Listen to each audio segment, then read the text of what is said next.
Example 5 in Stat 101 Examples Class 2 is using a time series graph to identify trend and seasonality. The data we have in New Zealand retail sales per quarter from September 95 up to June 05. First thing we need to do and look and see, is there a trend?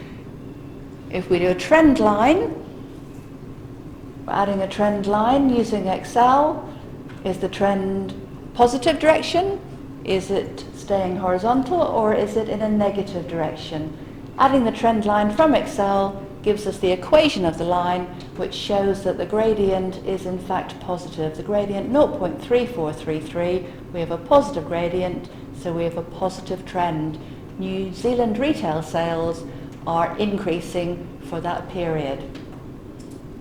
Next thing we want to consider is the seasonality. Are there any regular patterns in our time series?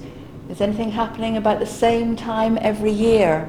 So if we look carefully, we'll see that there's a peak happening every December.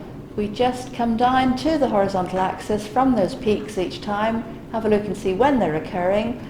They seem to regularly be happening about December each year. December 95, December 96, December 97, etc. Which would actually agree with what we would think. Common sense would tell us that sales, retail sales, would peak around Christmas time each year. So yes, our graph does have a trend, an upwards trend, positive trend, and yes, we do have seasonality as well.